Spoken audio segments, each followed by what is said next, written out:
just say, you know, we're going to stick to it. We don't know what's going to happen, or if our efforts are even going to be effective. But I think we have an obligation to future generations to just keep looking at it. Well, and when I see conferences like this and minds like the ones that are here, I just, Yeah, I there's suppose not enough I'm people here. impatient, but I just feel like Yeah. in today's technological world where people have a different kind of voice than we've never had before, a little tiny corner, I mean, it may be all recorded, but it's still a little tiny corner of communication. I just, Well, a good start is going on right now, and that's to amend the Constitution so that we can declare that people, or that corporations are not people, and money is not free speech. That has to Money be is not done free speech. because otherwise, everything else we do is going to be hampered by the current interpretation of the Supreme Court. Follow the money.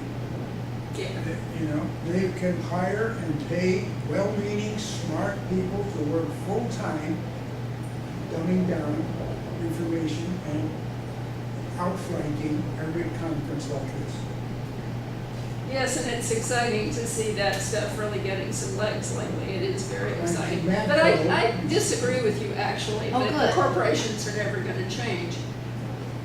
It I is don't know very about clear. corporations, but I was playing the role of but go Well, ahead. those who financially benefit, and Uh-huh. you know, the corporations and their investors are the ones who financially benefit.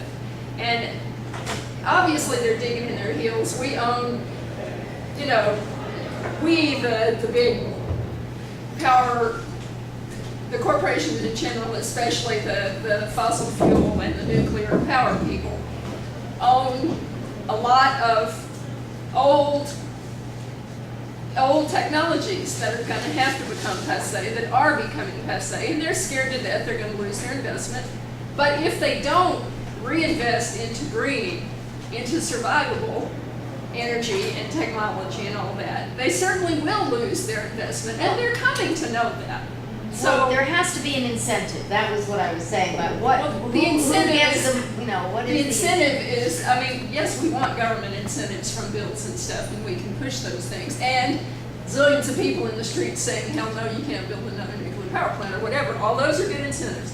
But another one, in their mind, in their great entrepreneurial minds, they're gonna slowly see, and it's too damn slow, but it's gonna happen, that the old fossil fuel, and I include nuclear in that, although that's not normally the usage, but all those old fossil fuels are going to become useless because humans are going to realize we can't use them anymore. We can't burn them, we can't split the atom and make heat that way.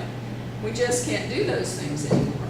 And there are tons of jobs for the unions who scream, no, but we need the jobs. Yes, green jobs. Retrofitting our buildings, building new green power generators, there's all kinds of opportunity. And this supposedly so entrepreneurial nation, it will come, not without a lot of push, So definitely. does but this it will come. Proposition 1 have the data and direction behind it to say, you know, detailed, this is how you're going to do that transfer? No, that has to be built. And so the same and Rein In Act, I mean, I've been lobbying at Markey for a long time, and I think that he decided that he wasn't going to sign on to Proposition 1 because it is so overwhelming and he probably has presidential aspirations or something. Kucinich didn't sign on until after he decided he wasn't going to run for president anymore. But he did come up with something that's substantive, you know, and that's the kind of thing, other legislation is going to be needed in order to make these things real. But it's a statement of purpose. But I just want to throw in that one of the tragedies, I mean, that whole thing about a plane flying across the United States doesn't make a straight line, it's constantly going off course and being corrected. Very few things in life just go from here to there. But one of the tragedies is that, 10 years ago, the nuclear weapons complex was still a horrendous mess, but there weren't nuclear weapons being made at the industrial scale. Pretty much from like whenever Rocky Flats closed, was that 86? 89? Okay. US industrial scale production of nuclear weapons had stopped. Cleanup of nuclear weapons sites was underfunded and mismanaged, but to some degree going forward. Rededication of the sites to far more buoyant and versatile local productivity was being at least discussed, if not actually done. And the tragedy is that to preserve one treaty, our current president authorized the largest single increase in nuclear weapons production funding ever, and now we're back into a production complex. So action is needed, and needed big time, because unfortunately that was just a little window that came and went, and now we have to get it back. And Proposition 1 is a statement of affirmation of direction. And if you don't make that statement, how are you gonna turn the ship, you know? Oh, no, I applaud the actions and the work that you. But even if it's symbolic, it's a vote that's Some, not yes, yes. what's No, happening I right now. appreciate that.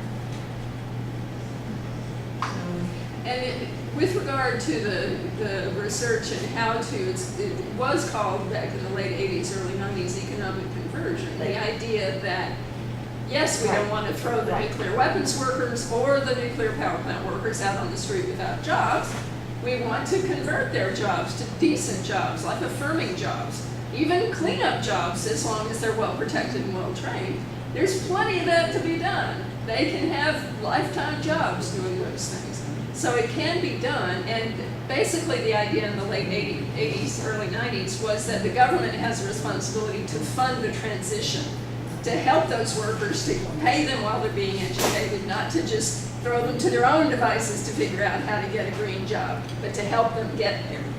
And that's still very true, and it's not called the same thing anymore, but that was in the very early days of my activism. There was a big push for economic conversion. It was specifically aimed at nuclear weapons, but it certainly applies to nuclear power also, and the fossil fuel industry. It applies to all of those.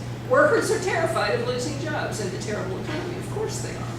And if you don't show them the alternative, they are a huge block, even though otherwise they would probably be supportive because the labor tends to be pretty progressive.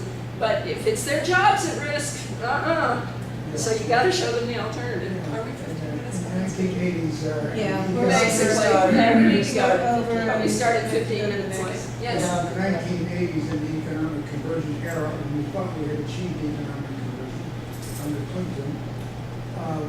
No, that's not what I'm talking about, but go ahead. Well, it says it is, because we founded the San Diego Economic Conversion Council in San Diego in the early 1980s, and that was the purpose, to convert from a wartime economy to a peacetime economy. And that included nuclear production. Okay. Seymour Melvin Right. wrote a book Yes. on the subject. And they have the national And I town made it meeting. very clear that for every investments, you can get anywhere from 3 to 10 times more workers That's right. for the same amount of money in civilian-oriented work than in military-oriented. Right, and there's been a replication of that study just a couple of years ago that shows the same thing. Yeah, Absolutely. So, and unions don't know that, we have to tell them. Yes. Thank exactly. you, everybody. Thank you, everybody. Yay.